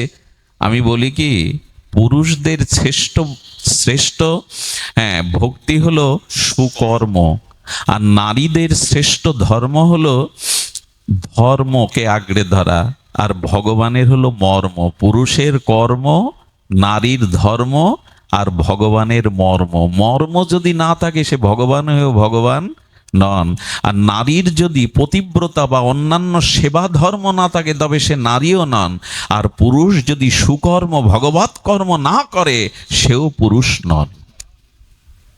পুরুষের কর্ম যেদিন সুন্দর হবে, নারী যেদিন ধর্মকে আঁকড়ে ধরবে, আর নারায়ণ যেদিন, ভগবান যেদিন মর্ম অনুভব করবেন, এই হলো আমাদের প্রকৃত ধর্ম। আমরা কর্মটাই তো সুন্দর করতে পারি না। নারী যদি ধর্মকে আঁকড়ায়, পুরুষ যদি কর্মকে আঁকড়ে ধরে, তবে ভগবানের মর্ম সে পায়, জানতে পারে। রুহিদাস শ্রীরাম শ্রীরাম বলে আর জুতো সেলাই করেন। এই জুতো সেলাই করে কাদের কাছে পয়সা নেয় না জানেন? ভক্ত যারা, তাদের জুতো সেলাই করে পালিশ করে পয়সা নেয় না। যারা ভদ্রলোক তাদের কাছে নেয় ওই দুধ চারানা যা হয়, গঙ্গাকে সেবা দেয়, আর গৃহে ভোগ লাগিয়ে তার অষ্টধাতুর গিরিধারী মূর্তি আছে 8 ইঞ্চি অষ্টধাতুর, ওইকে ভোগ লাগিয়ে ওই যা থাকে বৈষ্ণব সেবা দিয়ে তাই এক মুঠো স্ত্রীকে নিয়ে পায়। সুধীবৃন্দ, ঘরের চালে খড় নেই, এই জন্য ভক্তি চাইলে অন্য কিছু চাইতে পারবেন না, অনেক পরীক্ষা দিতে হবে। ঘরের চালে খড় নাই, আর ওই জুতো সেলাই করা। রাম ভগবান এই অভাব দেখে, কষ্ট দেখে নিজে একদিন মনুষ্য রূপ ধরে জুতো সেলাই করতে আসছে রুহিদাসের কাছে। জুতোটা সেলাই করতে গিয়ে রুহিদাসের বলছে, অনেক চরণ ছুঁয়েছি, অনেক পাদুকা ছুঁয়েছি, এমন তো হয় না। পাদুকাটা কালি করে বললেন কি, তুমি এটা নাও। বললেন, আপনি তো জানেন না আমি ভক্তকে সেবা দিয়ে কোনো অর্থ নেই না। বললেন, আমি তা জানি, তবে এইটা তোমাকে নিতেই হবে। বলে, কি এটা? বলো, নাও না হাতে। যে হাতে নিয়ে রাখতে গেছে, ওই যেখানে লোহার 3টে কি আছে, ওর জুতোর তারে কাটাটা মারা হয়, সেলাই করা হয়, কি যেন বলে ওকে, ওইটাকে ওই হাতের ওই পাথরটা যেই স্পর্শ হয়ে গেছে, রাখতে গেছে নিচে, দেখে সোনা হয়ে গেছে। বলে, কে আপনি? আরে এ তো পরশ পাথর। ভগবান তো ছদ্মবেশে এসেছেন। বলে, এটা তোমার। বলে, কে আপনি? ছলনা করবেন না, আমাকে পরীক্ষা করতে এসছেন? আমার ওই ছেঁড়া কাপড়, এই জুতো সেলা আর খড়হীন ঘর, এটাই আমার কাছে যথেষ্ট। সোনা দিয়ে আমার উপাসনা কেড়ে নেওয়ার লোভ দেখাবেন না। এরা কারা? বললেন, এটা আপনার কাছে রাখুন। বললেন, আচ্ছা এক কাজ করো। ভগবান মনে মনে ভাবলেন, আমি জানিও কিছু নেবে না। ভক্তি কাকে বলে? ভগবানকে ছাড়া, ভজনকে ছাড়া তারা অন্যদিকে কিছু চায় না, প্রয়োজন নেই তাদের। কি বলে? বলেন, তুমি রেখে দাও, 6 মাস পরে আমি তোমার কাছ থেকে নিয়ে। ভগবান চিন্তা করলেন, ওটা রেখে গেলে যদি কখনো অভাবের তাড়নায় মনে হয় একটু সোনা করে নেই। 6 মাস পরে ভগবান ওই রূপ ধরে এসে দেখে তখনও তার ঘরের চালে খড় নাই, তখনও বসে বসে কাশীর বাজারে জুতো সেলাই করছে। রামচন্দ্রের চোখ সজাল হয়ে গেল। ভক্তের কি মহিমা! পরশ পাথর চালি গুজে রেখেছে, অথচ একবারও সোনা করে এই অভাব দূর করার চেষ্টা দেখে পেয়ে বলছে, মহাশয় ওটা আমার কাছে বড় যন্ত্রণা দেয়, নিয়ে যান তো। যেই ওটা হাতে দিয়েছে, বললেন, দেখো কাল সকাল থেকে তোমার বিগ্রহে 4টে করে স্বর্ণ মুদ্রা পাবে চরণে, ওইটা নিও। ওইটা নিয়ে ভগবানের সেবা, গুরু বৈষ্ণবের সেবা করো, ঘরটা একটু খড় দিও। বলেন, কে আপনি? একবার পরশপাতর আমার বিগ্রহের 4টে করে স্বর্ণ মুদ্রা। রাম ভগবান দর্শন দিয়েছেন। দর্শন দেওয়ার পরে বলছে, শোনো ভগবান, শোনো শ্রীরাম, কাল সকালে যদি বিগ্রহের চরণে 4টে স্বর্ণ মুদ্রা পাই, তবে ঘর থেকে বিসর্জন দিয়ে কাশীর গঙ্গায় দিয়ে আসবো, তোমাকে বিগ্রহ ঘরে রাখবো না, কিছু নেবে না। রাম সজল নয়নে বললেন, বারবার তুমি জিতে যাবে, আমাকে একবার জিততে দেবে না? বারবার তুমি জিতে যাবে, আমাকে হারতে হবে বারবার, অন্তত একবার আমাকে জিততে দাও, কিছু নাও আমার কাছ থেকে। আহা, বললেন কাঁদছো কেন? তবে 2টি স্বর্ণ মুদ্রা দাও, ও দুটো দিয়ে আমি বৈষ্ণবদের সাধুদের সেবা লাগাবো। কেঁদো না, ভগবানও হেরে যায় জানেন। শুদ্ধ ভক্তের কাছে ভগবান বারবার হেরে যায়, আর এই হারাটাই ভগবানের আনন্দ। সন্তানের কাছে পিতা যদি হেরে যায় গুণের দ্বারা, সন্তান যদি পিতার থেকে, গুরু যদি, শিষ্য যদি গুরুর থেকে আরো গুণান্বিত হয়, এটাই পরাজয় না, এটাই আনন্দের, এটাই প্রকৃত জয়। তেমনি ভগবানও আনন্দ পান ভক্তের কাছে হেরে গিয়ে, ভক্তের কাছে হেরে গিয়ে আনন্দ পান। কি বলবো আপনাদের, সেই 2টো স্বর্ণ মুদ্রা নিয়ে সেবা লাগাতেন, বৈষ্ণব সেবা করতেন। ধ্যান দিয়ে শুনুন। একদিন রাজপুরোহিত এসছেন ওনার জুতো সেলাই করতে। রাজপুরোহিতের জুতো সেলাই করতে করতে বলছেন, আচ্ছা তোমাকে কি দেবে? বললো, আপনি পুরোহিত, রাজার পূজারী, প্রতিদিন গঙ্গা পূজায় যান, তো আপনি আপনি আপনার জুতো সেলাই করে এটা আমার সেবা, আমি কিছু নেব না। বলে এক কাজ করুন, আপনি তো গঙ্গায় যান, আপনি এই কলাটা, কদলীটা একটু মা গঙ্গাকে দিবেন তো। খুব ধ্যান দিয়ে শুনুন। মনে মনে হাসছে, ষোড়শ উপচার দিয়ে প্রতিদিন পূজা করি, আর কোথায় কলা গঙ্গায় দেব? মনে মনে বলছেন পূজারী, কিন্তু জুতো সেলাই করে কিছু নেয়নি, পূজারী পকেটে পুরে রেখেছে। আচ্ছা তুমি গঙ্গায় নিজে যাও না কেন? এই দেখুন, অভিমান থাকলে ভক্ত হয় না। বলি তুমি নিজে যাও না কেন? যায় না কেন জানেন? এই পাপীর মুখ, গঙ্গা স্নান করতে যারা আসে, সাধকরা, ভজনশীলরা, আমার মুখ দেখলে তাদের ভজন নষ্ট হবে, এই জন্য আমি যাই না। কত ধন্য! ওই ওই রাজপণ্ডিত গঙ্গা পূজা করে মনে করছে, ও সেই কলাটা দিয়েছিল, ফেলে দিয়ে যায় গঙ্গায়, ওকে তো কিছু বলতে হবে। যেই কলাটা ফেলতে গেছে, গঙ্গার মধ্যে একটা দিব্য হাত উঠেছে। সে হাত এ জগতের হাত না, চন্দ্রের শোভিত হয়ে উজ্জ্বল বর্ণ হাত উঠে বলছেন, আমার রুইদাসের দেওয়া কলাটা ফেলিস না, আমার হাতে দে, আমি গঙ্গা ওটা নেওয়ার জন্যই বসে আছি। ভক্তি কোথায় নিয়ে যায়। মা একটা বালা দিয়েছিলেন, দিব্য বালা, এটা দিয়েও রুইদাসকে পূজারি দেয়নি, পূজারি ওটা দেয়নি। এই পূজারীর এই বালার জন্য রাজার স্ত্রী রানী ওই বালাটা পায়, ও বিক্রি করে, সেই স্বর্ণকারের কাছ থেকে কিনে আনে। ওই রকম আর একটা বালার খোঁজ করতে করতে জানে ওই বালাটাই পূজারি বিক্রি করেছিল। পূজারীকে রাজা বলে, এই বালা যেখান থেকে এনেছো আর একটা যদি না আনতে পারো তোমার প্রাণদণ্ড দেবো। রানী চেয়েছে ওই বালা, তুমি কোথায় পেয়েছো, ওখান থেকে আনো। প্রাণদণ্ডের ভয়ে রুইদাসের চরণে এসে পড়লেন, বড় অন্যায় করেছি, মা গঙ্গার দেওয়া বালা আমি বিক্রি করেছি, এখন প্রাণ বাঁচাও, আর একটা কলা দাও। আবার একটু গঙ্গায় যায়, বলে আর কোটি জন্ম দিলেও মা গঙ্গা হাত বাড়াবে না। বলে আমাকে বাঁচাও তুমি। ভক্ত অন্যের দুঃখে দুঃখী হয়, ভক্তের লক্ষণ কি পরদুঃখে যার হৃদয় কাতর হয়। কাঁদছেন যখন পুরোহিত, তখন বললেন, ও মা, উপায় একটা কর না মা, আমি তো গঙ্গায় যাওয়ার মতো আমার আমার স্বীকৃতি নাই মা। কি করেছিল জানেন? চামড়া ভেজায় যে কাঠের পাত্রটা, ওর থেকেই মা গঙ্গা হাত বাড়িয়ে একটা বালা ওকে দিয়ে দেয়। মন যদি ভক্তিময় থাকে তো ওই চামড়া ভেজানো জলেও গঙ্গার প্রকাশ হতে পারে। গঙ্গার প্রকাশ ভক্তির দ্বারা হতে পারে। ভক্তিতে আপনাকে কোথাও যেতে হবে না, ভক্তিতে আপনাকে অন্য কোনো যেতে হবে না, ভক্তি কঠোরীর মধ্যে গঙ্গা প্রকাশ হয়ে যায়। ভক্তের লক্ষণ শুনুন। আহা, ভক্তের লক্ষণ বলতে গিয়ে একটি একটি অন্তিম লীলা বলি, এটি বলেই রাখছি।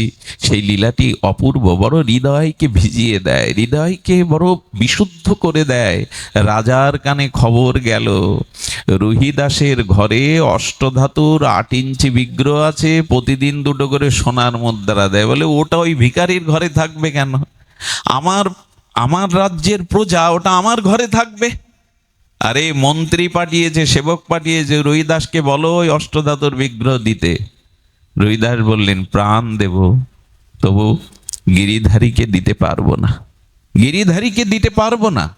রাজার কানে সংবাদ গেলে রাজার সেনা নিয়ে নিজে এসছে। রুইদাস, বড় সাহস দেখাচ্ছ না, আমারই রাজ্যে আমারই প্রজা হয়ে ওই অষ্টধাতুর ওই জিনিসটা দিতে চাওছ না? প্রাণদণ্ড দিতে পারি। এক কাজ করো, আমি তোমাকে ওর বিনিময়ে পুরো একটা প্রদেশ লিখে দিচ্ছি, অনেক ধন ঐশ্বর্য দিচ্ছি, ওটা আমার চাই। ওই যে সোনার লোভে এসছে। রুইদাসের স্ত্রীকে বলছে, ওকে বোঝাও, ও গরিব মানুষ, জুতা সেলাই করে, ছেঁড়া জামা পরে থাকে, খড়ের চারে খড় নাই, ওকে বোঝাও। স্ত্রী বলছে, রাজার সাথে পাল্লা দিতে জেনে দিও না। রাজার সামনে বলে, বলুন তো, সম্পদ আমার সামনে দুটো, এক রাম নামই আমার সম্পদ, আর এক আপনার সম্পদ। তবে দুটি সম্পদ আমি নেব না, আমার রাম সম্পদ, নাম সম্পদকেই আমি নেব। রাজা বলতে পারবো তো রাজার সামনে? ভক্তি বড় দৃঢ় হয়। হরিদাস ঠাকুরকে বলছে, তোমার প্রাণদণ্ড দেব যদি নাম না ছাড়ো। হরিদাস কি বলেছিল? সেই শাসকের সামনে দাঁড়িয়ে কত দৃঢ়তাই বলেছিল, খণ্ড খণ্ড হয় যদি দেহ মন প্রাণ, তবু না বদনে ছাড়িব হরিনাম। পারবো তো? রাজার সামনে দাঁড়িয়ে, মৃত্যুদণ্ড দাতা রাজ শাসকের সামনে দাঁড়িয়ে হরিদাস দৃঢ় কণ্ঠে বলছে, খণ্ড খণ্ডও যদি করে ফেলেন এ দেহ মান, তবু হরিনাম আমি ছাড়বো না। আমরা তো ভয়ে করি না। ভক্তি এমন একটি জিনিস, ভক্তের এমন ভজনে দৃঢ়তা।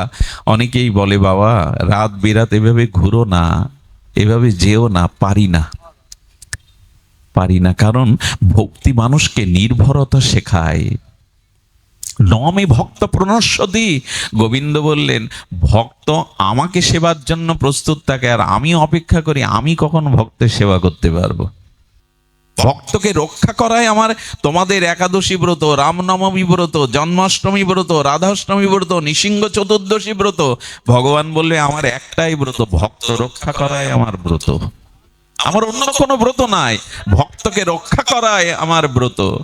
রক্ষা প্রহ্লাদকে করেছিলেন, মীরাকে করেছিলেন, সবাইকে করেছেন। ভজনে দৃঢ় থাকুন, কোনো ক্ষতি আপনাকে করতে পারবে না যদি ভজন ছলনাময় না হয়, যদি লোক দেখানো কপট না হয়। এই ভজন আপনাকে রক্ষা করবেই। রাজা বললেন, এই মুহূর্তে আমার রাজ্য থেকে বিদায় নাও, অধিকার নেই তোমার। রাজার আদেশ যে পালন করে না প্রজা, তার অধিকার নেই। তল্পি তল্পা নিয়ে চলে যাও। একটা জুতা দেখিয়ে বলছে কি, এক ভদ্রলোক এই জুতা অর্ডার দিয়ে গিয়েছে, কালকে নিতে আসবে, একটা দিন সময় দিন। বলে, এক মুহূর্ত সময় নাই।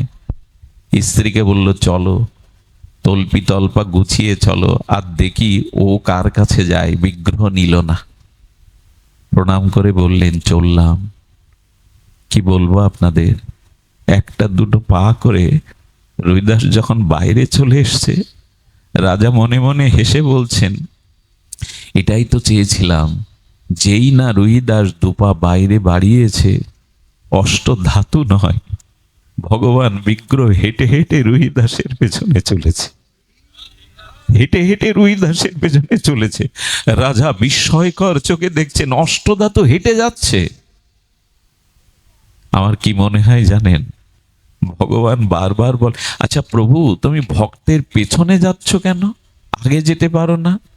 বলো, না গো, আমি ভক্তের পেছনে চলতেই ভালোবাসি, কারণ ভক্তই আমার কাছে সব। ভক্ত আমার জীবন, ভক্ত আমার পিতা, ভক্ত আমার মাতা, ভক্ত আমার অভিভাবক। আমি ভক্তের আগে যাই না। আর আমার একটা লোভ আছে গো, ভক্তের পেছনে চলি, কারণ ভক্তের পায়ের ধুলো যাতে আমাতে উড়ে এসে পড়ে। ভগবানও এটা চান। ভক্তকে মহিমা দিতে গিয়ে ভগবান বলছেন, আমি ভক্তকে কিছু দিতে পারি না, আমার জন্য ঘর ছাড়ছে, স্থান ছাড়ছে, তবু আমাকে ছাড়ে না। সেই ভক্তকে দিতে পারি না, তো তাই পাদ ধুলো মেখে আমি মনে করি আমি পবিত্র হলাম, আমি পবিত্র হলাম। বিগ্রহ হেঁটে হেঁটে যাচ্ছে, রাজা গিয়ে চরণে পড়ে গেছে। ওগো, কে তুমি? কে তুমি? এই বেশে জুতো সেলাই করছো? কে তুমি, যার পেছনে ভগবান হেঁটে যায়? কে তুমি? তুমি ক্ষমা করে দাও, আমার রাজ অভিমান আমাকে আমাকে এই পর্যন্ত এনেছে, ক্ষমা করে দাও। রুইদাস, তুমি আমার গর্ব। এই রাজাই রুইদাসের চরণে আশ্রয় নিয়েছিলেন। তার ভক্তির মহিমা কেমন জানেন? ওই রাজা একদিন পেছনে এসে চরণামৃত চেয়েছিল, আর উনি জুতো সেলাই করছিলেন। দেখুন, নাম বসে বসেই শুধু নাম করতে, অন্য কিছু না। ভক্তির জন্য আপনাকে খুব বেশি দৌড়াতে হবে না। হরি কথা আর হরি নামটা একটু হৃদয়ে নিন, হৃদয়ে গ্রহণ করুন। ওই বাড়ি বসে বসেই হরি নামটা নিলে, মাঝে মাঝে সাধু সঙ্গে হরি কথা শ্রবণ। ভক্তি কঠিন, কঠিন বটে, কিন্তু সুলভ বটে। দুর্লভ বটে, সুলভ বটে। শ্রদ্ধান্বিত হয়ে যদি করা যায়, সুলভ বটে। রাজা এসে চরণামৃত হাত পেছে, রুহিদার ভগবানের স্মরণ করছিলেন, স্মরণ করতে করতে চরণ জল করছিলেন। আর ওই চরণ জল মনে করে ওই যে চামড়া ভেজানো যে পাত্রটা আছে কাঠের, ওর থেকে একটু জল হাতে দিয়ে দিয়েছেন। শিষ্য হলে কি হবে, রাজা তো চামড়া ভেজানো জল, রাজা সহসে চরণামৃত একটা সংস্কারে বাধা দেবে না? জলটা নিতে পারলো না, কিন্তু গুরুদেবের অপমান হবে, তাই কোটের পকেটে ওই জলটা, ওটা ফেলে দেওয়া যায় না, কোটের পকেটে ওটা ঘষে রেখেছে। এক বিন্দু দুই বিন্দু কোটের কোনায় ওটা লেগে গেছে, চামড়া ভেজানো জল। বাড়ি গিয়ে দেখে কোটের কোনাটা লাল দাগ হয়ে গেছে। ওই যে চরণামৃত মনে করে যেটা সংস্কারে বেঁধে চামড়া ভেজানো জল পাবো। আমরা অনেকেই মনে করি গুরুদেবের পা ফেটে গেছে, রক্ত পড়ছে, ওই জল করে পাবো, ধুলো মাখা পা, ওই জল পাবো। এই যুক্তিই তো শেষ করে দিল। আর যুক্তি করতে করতে, প্রযুক্তি আনতে আনতে সব শেষ, সব শেষ। এত যুক্তি ভালো না, এত যুক্তির শ্রদ্ধান্বিত হয়ে যে ভক্তের চরণ জল, ভক্তের চরণ ধুলি আর ভক্তভুক্ত উচ্ছিষ্ট পেতে পারে, এছাড়া ভক্তি হবেও না কারো। শ্রদ্ধার দ্বারা এই তিনটি যে গ্রহণ না করবে, ভক্তি তার হবে না। অত যুক্তি দিয়ে সবখানে যুক্তি ঘাটাতে যাবেন না। মা যদি বলে ওই তোর বাবা, সন্তান যদি বলে মা প্রমাণ দাও ওই আমার বাবা, সব জায়গায় প্রমাণ চাইতেও নাই, প্রমাণ দেওয়াও যায় না। সবকিছু যুক্তি তর্কে আনবেন না। রাজা মনে করেছে কি, কোটটা তো কাছানো দরকার, রাজ পোশাক। এক ধোপাকে দিয়ে বলছে ওটা কেচে তুলে দাও। ধোপা প্রথমে সাবান দিল, ডিটারজেন্ট দিল, কাছাকাছি করলো, আষাঢ় মারলো, কিন্তু দাগ যায় না। আর দাগ না তুলতে পারলে রাজা আর কাজও দেবে না। কি করেছে জানেন? ওই কোনাটা দাঁত দিয়ে, জিভ দিয়ে রসটা চুষতে গেছে। যদি এইভাবে ওঠে, চুষেছে, যখন নিয়েছে, ওই রড যেটুকু শুকনো লেগেছিল ভেজানোর পরে, ওইটা গালে যাওয়ার পরে ওর নয়নে জল এলো। বাহু বাড়িয়ে হরিনাম করতে লাগলো, ভাগবতের শ্লোক বলতে লাগলো, ওইভাবে গড়াতে লাগলো, হরিনাম করে গড়াতে লাগলো, অশ্রু বইতে লাগলো, ভাগবত উচ্চারণ হতে লাগলো। লেখাপড়া জানে না, ভক্তি ওকে পেয়ে গেছে। এই দেখুন, আহা! যখন গ্রামের লোক বলল উন্মাদ হয়ে গেছে, ও কাঁদছে, যাকে যাকে স্পর্শ করছে সেই হরিনাম করছে, ও ভাগবত শ্লোক বলছে, মূর্খ, লেখাপড়া জানে না, শাস্ত্র জানে না। রাজার কানে খবর গেল। রাজা ডেকে বলল, গো কি হয়েছে তোমার? বললো, আমিও জানি না, আমার মুখে নাম আসছে, ভাগবত শ্লোক আসছে, নয়ন জল আসছে, শরীর কম্পিত হচ্ছে, লোমকূপ খাড়া দিচ্ছে, এগুলো ভক্তির লক্ষণ, কিন্তু আমার মধ্যে তো কিছুই নাই, আমার মধ্যে তো কিছুই নাই। রাজা বলল, এটা কি করে হলো? বললো, আপনার ওই দাগ একটু জিহ্বায় চুষতে গিয়েছিলাম, এই হলো চরণামৃতের মহিমা। রাজা আবার একদিন গিয়ে বলছে, গুরুদেব চরণামৃত। বলল, রাজা, কোটি জন্ম আর ওটা পাবে না, সব সময় সুযোগ আসে না, সুযোগটা তুমি হারিয়েছ। সব শেষে বলি, ভক্তির গরিমা মনে আছে? শিব ঠাকুরের ধনুভঙ্গ করে সীতার গলে মালা দিতে গিয়েছিলেন রঘুপতি। রামচন্দ্র, মুনি ঋষি রাজেন্দ্রবর্গ দেখছে, ধনুক ভঙ্গ একমাত্র রঘুপতি রামচন্দ্র ভগবান পেরেছেন। যখন সীতার গলে প্রভু মালা দিল, মালা বদল হচ্ছে, সীতামা মালা নিয়ে দাঁড়িয়ে আছে। রাম একটু বিব্রত বোধ করছেন, পাশে রাজারা, মুনি ঋষিরা, পিতা আছে, গুরুদেব আছে, মালা দিচ্ছে না কেন? তবে কি অপছন্দ আমার? তা তো মনে হয় না। মনে মনে বলছেন, মনে হয় আমি তো একটু উঁচু সীতার থেকে আমার গলায় দিতে পারছে না। প্রভু মাথাটা নিচু করেছেন যাতে মালাটা গলায় দিতে পারে, তারপরেও দিচ্ছে না। সীতামা তারপর বললেন, সীতা এমন ব্যবহার করছো কেন? আমি তো তোমার চিরদিনের চিরশক্তি, কেন মালা দিচ্ছ না? এখানে রাজেন্দ্রবর্গ গুরুজনেরা আছে, আমি লজ্জা পাচ্ছি, কেন দিচ্ছ না? বলেন, প্রভু জগৎকে একটা সিদ্ধান্ত জানাবো বলেই আমি মালাটা দিচ্ছি না। বলে, কি সিদ্ধান্ত? বলো, আমি তোমারই শক্তি, আমাকে ভক্তি বলে লোক, লাদিনী শক্তি ভক্তি। আমি জগৎকে আজকে জানাবো এই কথাই যে ভগবান ও ভক্তির কাছে মাথা নত করেন, ভক্তির কাছে ভগবানও মাথা নত করেন। এই সিদ্ধান্ত নিয়েই আমরা ঘরে ফিরে যাব, যেন কিঞ্চিত আমাদের মধ্যেও ভগবানের নাম রূপ লীলা শ্রবণ কীর্তনে ভক্তি হয়। এই অভাজনের অনেক ভাগ্য।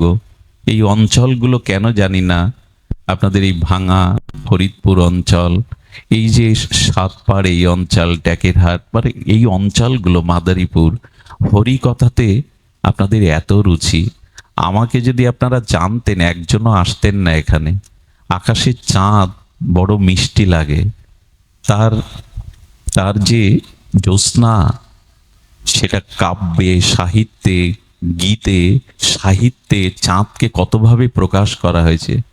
কারো মুখটাকে যদি বলেন সুন্দর দেখতে, মানায় না। যদি বলি চান্দ্রবদন, তাহলে মানায় বেশি। সাহিত্যে, গীতি, কবিতায় চাঁদকে নিয়ে অনেক লেখালেখি হয়েছে, কিন্তু বিজ্ঞানীরা যেদিন চাঁদে গেল, গিয়ে দেখলো আদৌ চাঁদ ভালো জায়গা না। ওখানে অক্সিজেন নেই, বাতাস নেই, কোনো প্রাণী নেই, গাছগাছালি নেই, পোড়া পাথর। আমাকে যদি কাছ থেকে দেখতেন, আপনারা কেউ আসতেন না।